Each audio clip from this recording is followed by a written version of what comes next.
जब भी पश्चिम एशिया में युद्ध की बात होती है तो दुनिया की धड़कन कुछ सेकंड के लिए रुक जाती है।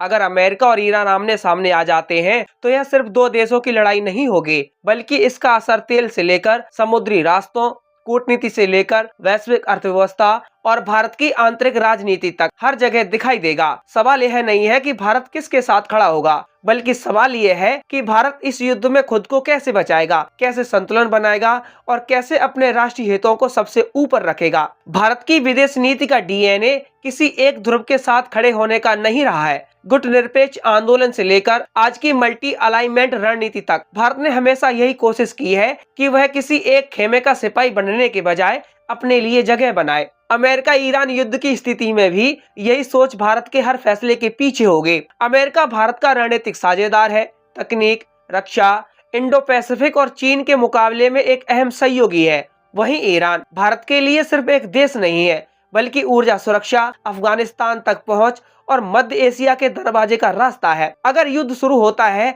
तो सबसे पहला झटका तेल की कीमतों में आएगा। भारत दुनिया का तीसरा सबसे बड़ा तेल आयातक है। भारत अपनी जरूरत का 85% से ज्यादा कच्चा तेल बाहर से खरीदता है। ईरान भले ही अभी सीधे भारत को तेल न बेच रहा हो, लेकिन होर्मुज स्ट्रेट से होकर दुनिया का लगभग 20% तेल गुजरता है। जैसे ही उस जलडमरू मध्य पर तनाव बढ़ेगा, बीमा महंगा होगा, शिपिंग रुकेगी और कच्चे तेल की कीमतें $100 के पास जाने लगेंगी। भारत के लिए इसका मतलब होगा महंगाई, पेट्रोल डीजल के दाम, सब्सिडी का दबाव और रुपए पर अतिरिक्त बोझ। युद्ध की इस आंच में भारत का पहला कदम होगा डैमेज कंट्रोल। भारत खुले तौर पर किसी सैन्य गठबंधन का हिस्सा नहीं बनेगा।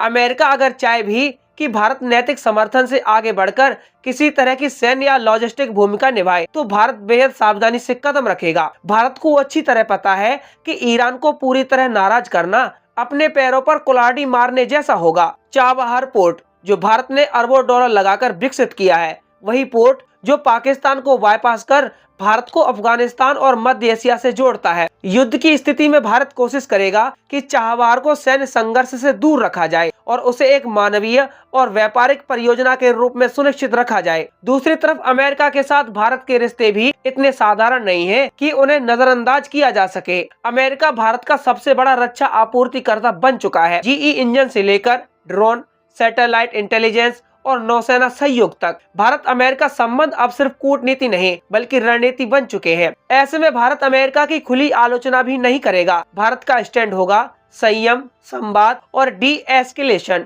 संयुक्त राष्ट्र में भारत युद्ध रोकने की अपील करेगा, नागरिकों की सुरक्षा की बात करेगा और कूटनीतिक समाधान पर जोर देगा। लेकिन कहानी सिर्फ तेल और कूटनीति तक सीमित नहीं है। पश्चिम एशिया में भारत के लगभग 90 लाख नागरिक काम करते हैं। खाड़ी देशों से आने वाला रेमिटेंस भारतीय अर्थव्यवस्था की रीढ़ है। अगर अमेरिका ईरान युद्ध फैलता है और इसमें इराक, सऊदी अरब, यूएई या इजराइल जैसे देश किसी न किसी तरह खिंच जाते हैं, तो भारतीय प्रवासियों की सुरक्षा सबसे बड़ा मुद्दा बन जाएगी। भारत ने यूक्रेन युद्ध और यमन संकट में ऑपरेशन गंगा और ऑपरेशन राहत जैसे मिशन चलाए हैं। ऐसे युद्ध में भारत को एक बार फिर बड़े पैमाने पर निकासी अभियान की तैयारी करनी होगी। सैन्य स्तर पर भारत सीधे युद्ध में नहीं उतरेगा, लेकिन अपनी समुद्री सुरक्षा को लेकर बेहद सतर्क रहेगा। हिंद महासागर में भारतीय नौसेना की मौजूदगी बढ़ाई जाएगी। हॉर्मुज से लेकर अरब सागर तक भारत अपने व्यापारिक जहाजों की सुरक्षा के लिए एस्कॉर्ट मिशन चला सकता है, जैसा कि पहले भी समुद्री लुटेरों के खिलाफ किया गया है। यह कदम भारत को सीधे युद्ध में घसीटे बिना अपने हितों की रक्षा करने का तरीका होगा।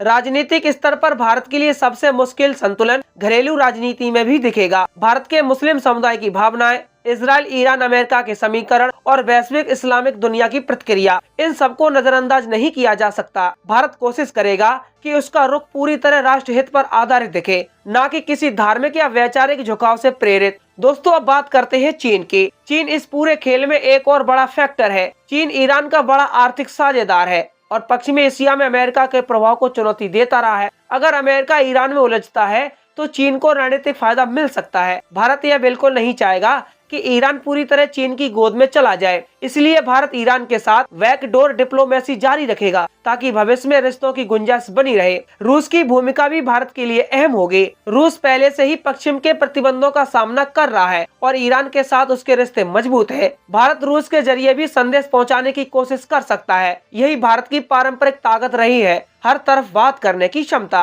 अगर युद्ध लंबा खिंचता है तो भारत अपनी ऊर्जा रणनीति में तेजी से बदलाव करेगा। रूस से सस्ता तेल, अमेरिका से LNG, अफ्रीका और लैटिन अमेरिका से सप्लाई, भारत हर विकल्प पर काम करेगा। रणनीतिक पेट्रोलियम रिजर्व का इस्तेमाल किया जाएगा ताकि बाजार में अचानक झटका न लगे। सरकार जनता को यह संदेश देने की कोशिश करेगी कि हालात नियंत्रण में है। अगर इस पूरे परिदृश्य को एक लाइन में समझना हो तो कहा जा सकता है कि अमेरिका ईरान युद्ध में भारत ना तो दर्शक बनेगा और ना ही सैनिक। भारत एक संतुलन साधने वाला खिलाड़ी होगा जो शांति की बात करेगा लेकिन अपने हितों की रक्षा के लिए हर जरूरी कदम उठाएगा। यह युद्ध भारत के लिए एक परीक्षा होगी, कूटनीति की, रणनीति की और वैश्विक ताकत बनने की उसकी महत्वाकांक्षा की। यह वही भारत होगा जो खुले मंचों पर युद्ध का विरोध करेगा, बंद कमरों में दोनों पक्षों से बात करेगा, समुद्र में अपने जहाजों की रक्षा करेगा, तेल के लिए नए रास्ते खोजेगा और दुनिया को यह संदेश देगा कि 21वीं सदी में ताकत सिर्फ हथियारों से नहीं बल्कि संतुलन और समझदारी से दिखाई जाती है।